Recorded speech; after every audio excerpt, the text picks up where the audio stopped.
wawasiza ukuthi abadala ngaphambili wayekathi umuntu eqeda kuphatha inkonzo bese lahlwa. Ngiyafisa nami kuba uNkulunkulu namhlanje ungabe ukulahlwa kodwa ube ukubuyela endaweni yakhe engcwele. Ngoba mase ngiphathi wena bantwana benkosi washo njalo umnikazi wathi ngcwele. Nami nizawungabela ngobungcwele ngoba amanzi aklini mawafaka phakathi kwamanzi angcolile. Ayabe siyaqhwala nawo la clean. Kodwa uma ufaka amanzi amahle phakathi kwamanzi amahle aba mahle mo. Lokho qela umshimelo ugwegwe eShashalazini Temple lapha eChatsworth. Amen. Ngazalelwa eTabankulu emampondweni kodwa ke sasakhe lapha eMkhambathini indawo yakwaDenga. Manazaretha engcwele indaba kaShembe ungayazi kakhulu kodwa uma engakunikanga kuyaphela ukuyazi. Ngiyacela nami ukuba mangimela phakathi kwenu kube nguye ongiphayo umnikazi. Cela ningilekelele ngqongqoze ezulwini ngengoma yekhulu amashumi ayisishiyagalombili nesikhombisa 187.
Ngiyabonga bantwana benkosi.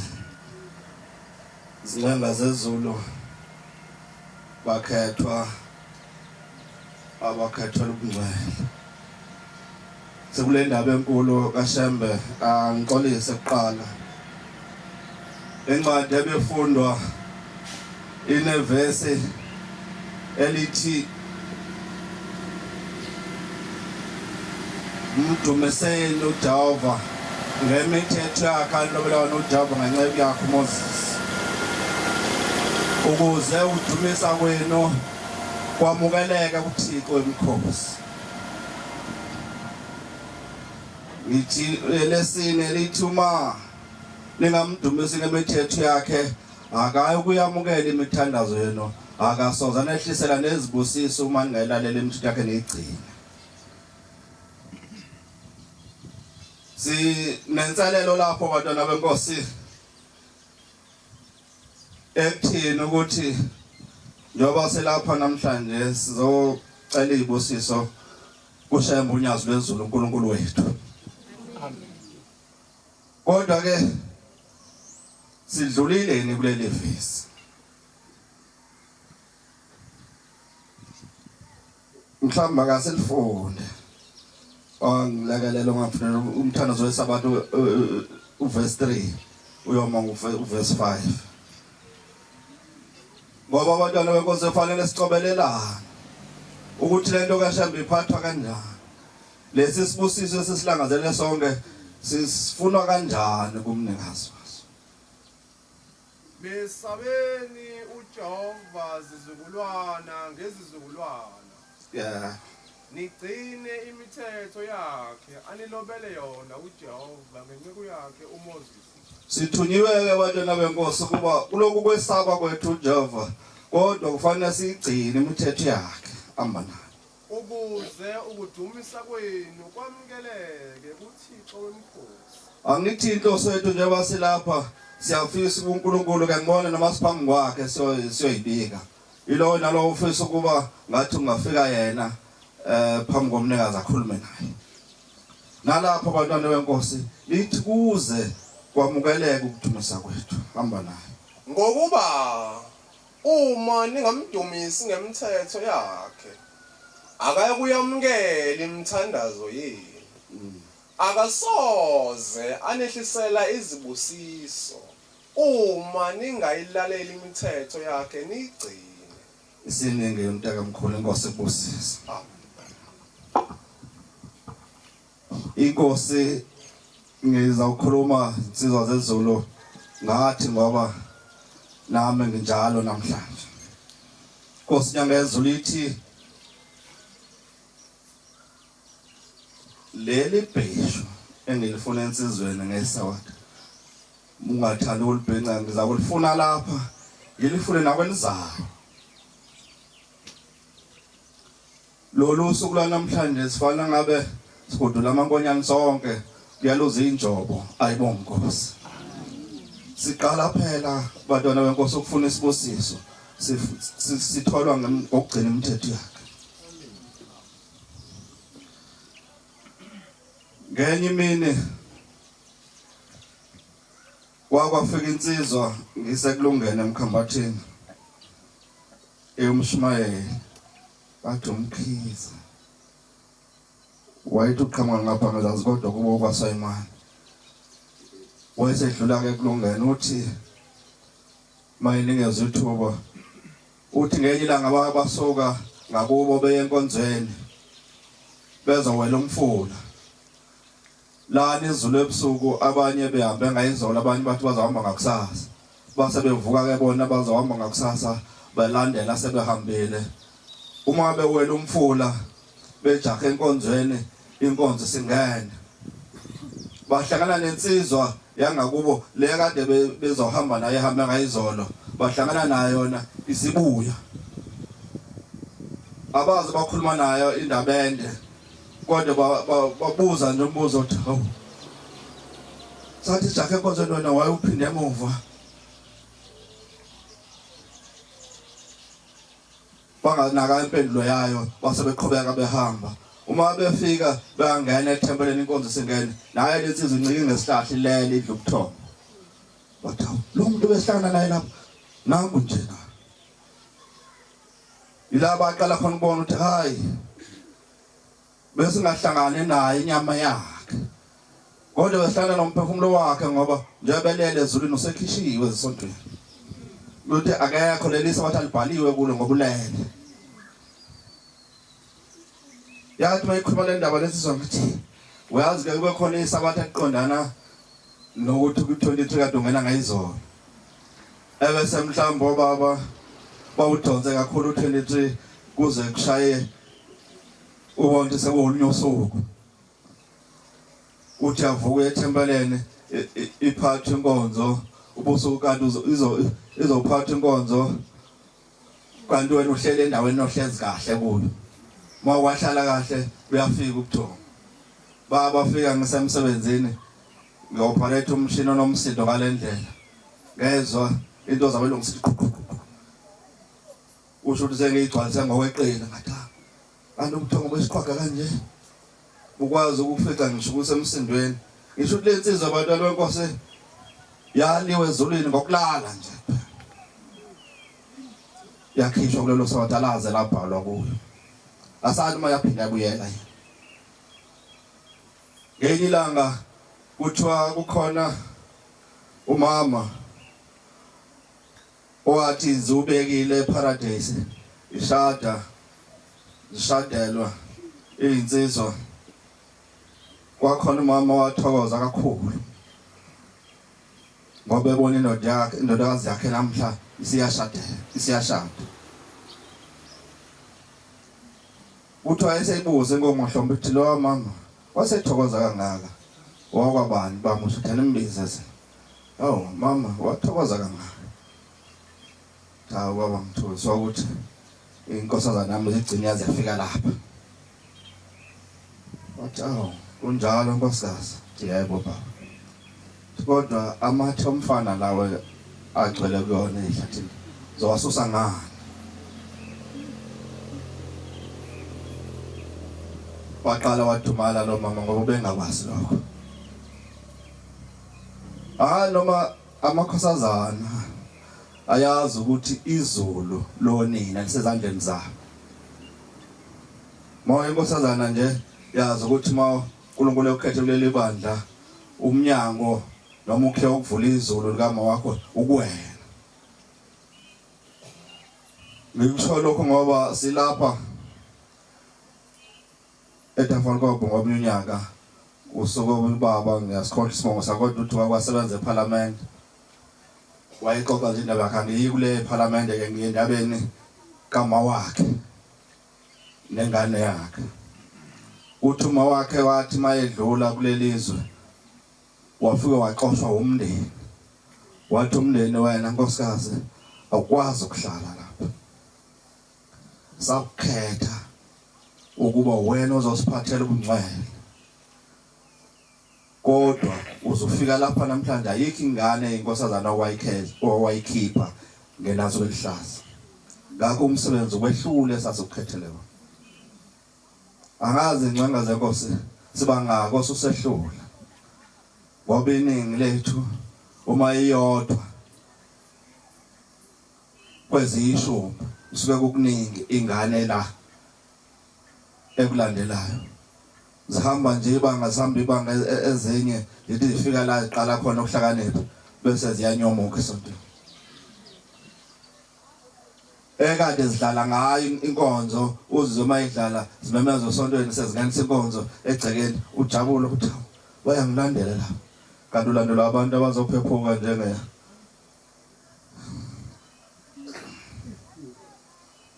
angazi noma abantwana benkosi siyaqonda yini ukuthi thina sinikezwe iyona umsebenzi wakwamkhulu ngoba incwadi le kade ifundwa futhi inevesi elithi yisabatha namhla abantu nonke nini nesiba uJehova nina nabantwana benu gcina nomthetho sabatha nina nabantwana benu uma umntwana sefundiswa umzali wakhe waphunyuka kule ncwadi ethi nina nabantwana benu angazi mase sekuyindaba yakhe kodwa ukuthi lo baba wabuya lo nkosikazi wakhe lo mama wakhe wanikezwa ushwele othi uyele emhlabeni kubazokulu bakho ufike ukhethe inkosazana uyigade iziyoshada ngenazo ehlaza uyobe usuyamukela kungena lapha emndenini uthi wayegada ke lo mama lengane yakhe lengane seyumzukulu wakhe wayegada uthi waze washo wathi uyena futhi ozoyifunelwe insizwe ezakuyilobola ishada kodwa ugcineni wakhuluma kabuhlungu wathi wayegada ke lengane wayibona nakwenza kwayo phakathi kwenye ingane ukuthi mayiye esikoleni ibuye ibhekane nencwadi mayivuka encwadini idlule encwadini iye embedeni yolala ivuka kuseni iphindele esikoleni ngoba yena umuntu ongasekho naye ufuna izulu lakho kubangene ngayo mhlambe uhamba ugancaza nje kawazi ukuthi wena ophethe ukhiye uyindlela yokuthi bangene abakini kuleli zulu kashe uthi ke lo baba yazi yayoshada wayikhetha lensizwe yayikhetha yayilobola kade yazi yayishada uthi kodwa maseyishadile yabuye yadlala ngayo uthi angazi ke kulomfana kaSibani ba wamusho ke yena ngeke owathatha ingane yami ukuthi uyazi ukuthi lengane wayegade lo umuntu ongasekho yena wathola unkosikazi oyintombi ngoba egade umuntu ongasekho uyakwazi lokho nje bese edlala ngayo nje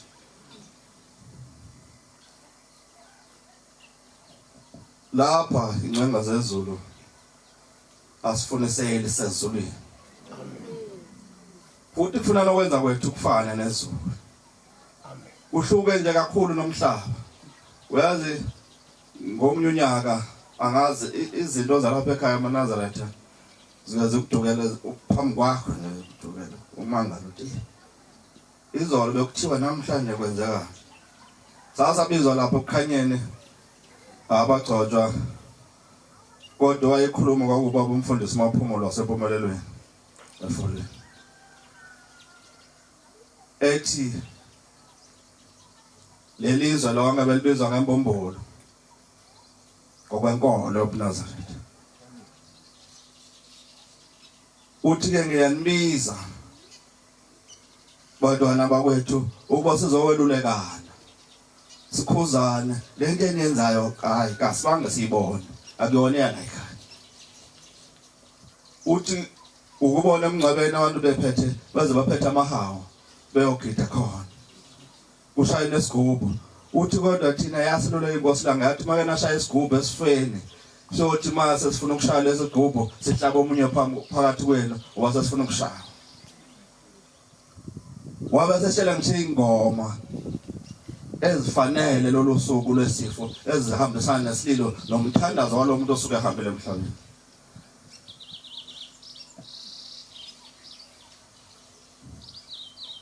wayazi into efika bebuhlungu ngoNazaretha ithi indaba esikhulunywa kanjalo umfundisi simake thina because ithi usho kanjalo ongakethi umfundisi bese siyafika kwenye indawo yenziwa abafundisi ekuphambene lokade usho umfundisi ungasakwazi ukuthi ungamvimbi ukuthi ungakwenzi lokho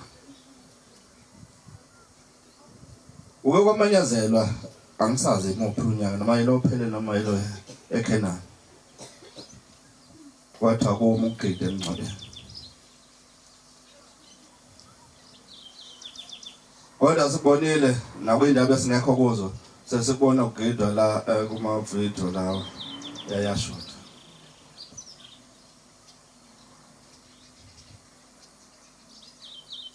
ifike kuhlule lapho ke indaba kaShembe kodwa ngoba ingeyakho uma ulalele walenza lisho njalo indaba uma wena ulalele ligcine mase lifile nje kuwe ligcine ungasabheka ukuthi lephulwe ubani emkhulu kunama maye lephula akalephulele wena ulephulela yena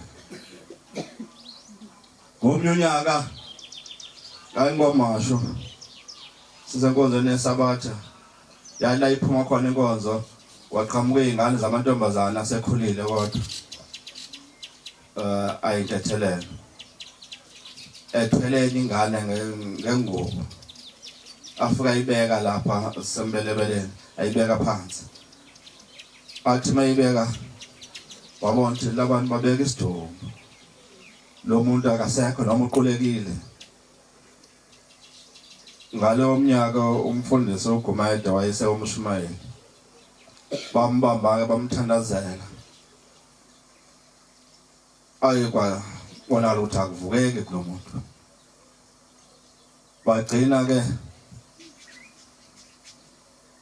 umkhokhelo wayekhona lapho ngambona ethela amanzi enansukeni yakhe wayesesondela kuye wafuwa ikhama wayivova lenansuke kwaconsela amanzi amaconsa amanzi aphuma kwenansuke acontela la emazinyweni alengane bayivula indebe zomlomo ayesengena ekhaleni zamazinyo wabonakala esegwinya wathi la eqeda khona ukugenya wayese ethi phaka wawuvula ngishamehlo waphapha amanzi ahlala ngezinqa waqalaza ngapha nangapha angazi noma bayazi nabangcwele abawomama ukuthi ilapho libona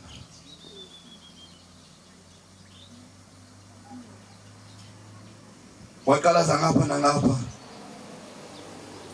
waye basebetho dalo simlethelo lapha ngoba besitezi naye uthe sasiphekeli angazi wayiphekeni sasimona seshayeka phansi waquleka sesimthela amanzi azahlukene basimlethe lapha yena uma evuka uvuka uqalaza ngapha nangapha uthi baba mshumelo uGumede uphi lo baba uhamba naye athi ngaphendule athi mina ngiyinazaretha kodwa ngivasha lo dadewethu namhlanje bangakholwa ngase ngithi ngoba bona abawona manazaretha angibenzele ukudla kodwa ngithe ngisephakathi nawo kwangena uShembe uthi ungene lo baba obefaka isigqoko ekhanda ethwele nomjivo efaka umjivo obomvu ubehamba nawe mshumela ufike nje wathi hey wena wenzani la wathi kusuka namhlanje ungaphuthi eSabatha uyezwe ukusuka namhlanje ungabophuthi ukuya ku14 uzwile uthi lapho ngiwekhona kwaphela amandla kodwa uwe wavuka eseyalelwe uShembe yabona ukuthi wayengazi wena wayephenduke nje kulikhulu ukuthi ahamba landela uShembe wayengazi ukuthi inyanga yezulu kwathi mase ngendlela echaza ngayo sabona ukuthi wayekhuluma ngenkosi inyanga yezulu yesikuthi abantwana benkosi le ndaba esikuyo kaShembe ithi mawusulalela ligcile ukuze kwamukeleke nokudumisa kwakho ngishuse ekhaya uthandaza uze ukuthandaza wakho uhambe uye la fanele uye khona ngoba kungenzeka ukhona udonga phakathi kwakho noShembe umthandazo wakho akwazi ukudlula kulolu donga kodwa lolu donga lukhandwe wena lubhidlizo ke lolu donga abantwana benkosi ngokuthi sigcine lemithetho asobela noJehova ngenceba yakho Moses lapha emkhambathini uthi inkosi langa yake yadilika khona mawulapha ngakhe khona uthiwa kadenge wehla uyabona amajike emgaqo ahamba khona ehlathini bathi ke bakhona wawungekho umgaqo kwakukhona indoda yakwaNdlovu eyayinenqola yembombolo yona ihamba lapha kuqashwa yona abantu babeyolayisha izinto abazilayishayo kodwa engafuni umuntu ongomunye ohamba ngalomzila wayo ewulungisiwe ngelinye ilanga bathi ke ngelinye ilanga kwafika inkosi langa yehla angithi kumzila wenqola ulungiselwe inqola uma sakuhamba imoto kunamatshe angakhishwanga amhlolile lo muntu ukwakhipha uma sakuhamba imoto kuphoqa ukuthi imoto ayigibele phezulu kuthi ayalehla ke ilanga yemoto kuthi ayithi mayisiqondene netshe ihamba kancane imoto limuva kancane nje limuva ligudlukele ibisiyadlula imoto liphinde iqondane nelinye itshe liphinde limuva kancane ibisiyadlula uthi wayesayibona lensizwa umnikazi walomzila lemoto uthi hawu le moto ubani lo wathi abamtshela ke abantu ukuthi akuhambe imoto uthi azangena endlini wathatha izikhalo waphuma nale emkhonto waqonda kuye inkosi langa uyabisi yehle emotweni mayiboneza yehla isimeceleni kwemoto yambuka nje weza kanti uphuma unina ngemuva uma unina ebona inkosi langa ubona yena kuphambana imbali lapha esifubeni senkosi langa angithi lensiza ibona ukuthi umuntu lo unina yena ubona ukuthi uNkulunkulu phakhe nje mafika lo mama wambamba la ngemuva wamhlasa wathi hawu mntanami usiyoze uvimbe nabasezulwini awuboni ukuthi akuyena umuntu lo waye mayithutha akuyena umuntu nje lo cha akuyena umuntu lo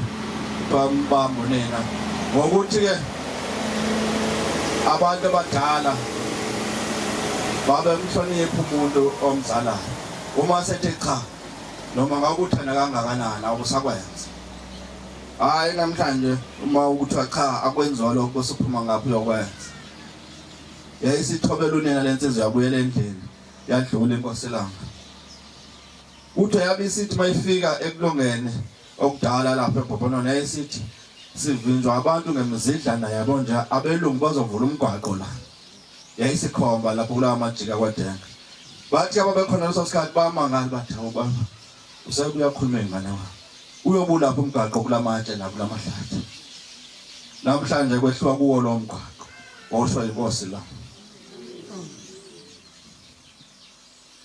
uma isifikile khona ngesikhathi sekuyinkosi yangezulu kusuka umfana wakwaZungu wakusaphatha igedegede ugesi ungabekho yonke indawo la kubelungu njengoba igedegede kunesigedegede esihle senkosi inyangezulu abafana basesibona behamba lo mfana kaZungu wafinyelela kuso mfana kaZungu lesigedegede wasitshontsha wahamba naso angithi izindlu ngaleso sikhathi zakhela ubaba kwawungezona izindlu eseziquality njengalezi zamanje kwakulula nje wangena bantwana wasehamba la safuna lesigedegede wakekho umuntu wayenaso sathi la sithola khona kuyena wayesebuya babuya naye bamlethe enkosini inyangezulu yayisithi inkosi intethelo yakho mfana ngokutshotha lesigedegede ukuba ugqoka lengubo emhlophe isicala lakho liyokwesula uma ugqoka lengubo emhlophe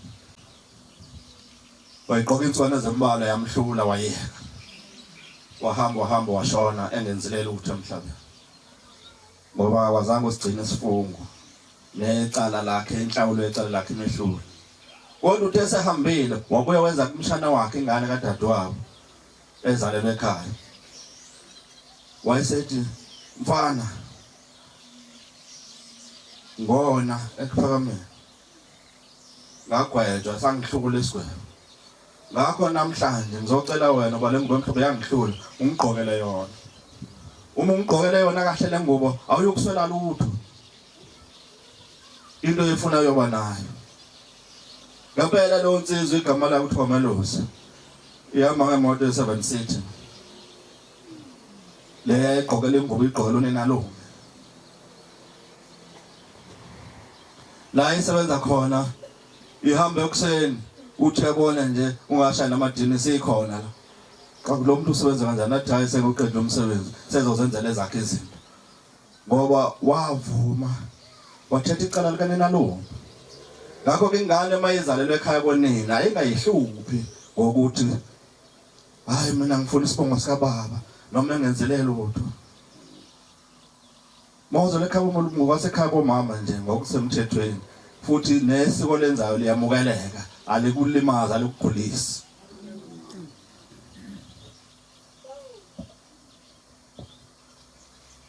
ubaba umfundisi ngobane uthi waya kwiBible College uthi bafika abafundisa ukuthi umuntu omncane umqondo wakhe ukwazi ukwamukela inkulumo esikhathi senga 30 minutes mawudlula 30 minutes yonke into osuyikhuluma isingakangeni wathi umuntu omdala kwathi ukwazi ukulalela isikhathi esange hour makudlule hour isuka indaba yakho engasayizwa ingakho inkonzo lapha ekhaya abantwana benkosi yi-hour waze washelana ngokuthi inkosi uthi ngolenkosi lathi uma uhlekile uyigcinisa ngo-10 i-latest time 10 past 10 ngiyacela nami bantwana benkosi ngingakhuluma ukuze mukeleke ezulwini kodwa ngicela ukukhuluma indaba eyodwa yakithi ke sengibabaza ukukhulu kaShembe abenze ekhaya. Insizwe engiyelamayo sinayo lapha eNazaretha. Yasithatha isifungo yaganwa lensizwa yakithi iqala. Zaganwa enye insizwa neganwa nazaganwa kamuva. Zabathola abantwana akazabathola yena. Kodwa wayebamba umakoti kuthi useyinsuku ezembalwa ubuye kunakana. Wakwagijima sasafika ngapha ohlanga komunye umuntu owathi hayi uzolanda into esithakathwe ngayo ekhaya. Wathi mayilanda lakhulu ithemba sacabanga ukuthi ngempela sesophila kodwa akaze saphila. Angikhuluma indaba yakhe ke ngikhuluma indaba yokuthi mawunosize uhamba ulifuna usizo lakho ukuthi liyophelaphi. Kodwa la ngalimbe insizwa sasihamba nayo yake angena esigodlweni senyanga sasihamba kuyo. Yafika bona ifoto lenkosi inyanga yezulu lilenga phakathi kwemithi. Kwakuyiqhala ke lensizwa le yabuza ukuthi hawu kanti nawe ehamba le ndlela kaShembe. Wathi lona ubona nizani baba nenganga nje lapha ke mina ibizwa leli foto. Umhla sashiya phansi salandela leli foto ukuthi lingalapha. Uma efika kumfowethu inkosi niyocela umntwana. Ithi inkosi inyanga yezulu hawu umfushane umfowethu vele ekhaya sidalo sabafushane bakhona yababade kodwa mina nomfowethu sibafushane. Yena umfushane kakhulu kunami. Ngangokuthi masamba sobeluza ukuthi uyena ingane kunami kanti mina ngimela manje. Ithi inkosi hawu nawe umncane ngawe ufuna ingane. Wayesebheka phansi. Yayisimoyezele inkosi nyangezulu yakhuluma nabanye. Yathi inkosi kubusise. Kanti umfowethu kade elakula yena uyabona ukuthi basukuma lapha namanzi basukuma lapha namafutha. Abanye basukuma nentambo yena kane kwalutho. Usukuma inhliziyo yakhe yakhona ukuthi ushuthi akangithandanga mina lokwaba. Ubani ngeke bonke mina akusho lutho nginikezwa nje izwi kuphela. Vele bengijwayele ukuthi mangiye endaweni ngibuye isikhwama sigcwele. Uma esesukile wabuyela ekhaya bahlala umabona kude yabona ukuthi inhliziyo yakhe ayinelisekanga. Wayesethe sisibonakalisweni ekulaleni kwakhe. Wabona inkosi inyanga yezulu ihamba nabantu abamaNazaretha beyilandela. Ingale komuzi wakithi. Yayise imizi ithoza lapha mfana. Uthi wafika kuyo mayefika yasithi uphi umfowenu. Wayesethi khona lapha endlini ekhaya uthamba umbiza azothatha nayo ingane yakho. Uthi ke wafuka ngibiza ngisexhibeni kwethu mangifika enkosini uthi ngabuya sengiphethe ingane ngathi mina kuthiwa ngikunezele ingane uthi wathi mayibuka wathola ukuthi ingane mfana. Uma esevula ngixoxelele liphupho ngithi hayi mfowethu uShembe uzokutshela ukuthi uzokuphi ingane yomfana akazokunika amafutha nantambo. Wayesebhala umfowethu wathi uma uShembe kwangiphi ingane yaba umfana nje abangibonile esibonakalisweni ngiyakumlandela. Kwenzeka umakoti wabamuhle zahamba inyanga bazabona nathi esimahlwazi enqindi ukuthi akaseyedwa. Ayafika nenyanga eshagalolunye wayesekhululeka. Yavela insizwa. Waseyiqamba igama ethi uSipho. Wathi ngoba siya kuShembe sawucela umntwana ofu wasipha ngempela igama lengane uSipho. Ikhona namanje eMaNazaretha lo mfana. Into ebhlungu yathi inkosi inyanga inkosi uThima ngizazi ingane ecele lapha ekhaya. Siyaqhelelana nala ekhaya. Ilokho kubhlungu. Yafisa abantwana benkosi nisiphe nathi umthandazo kuNkulunkulu asiqoqele abantwana babuyele enkosini. Inkosi usenikuzwe. Amen.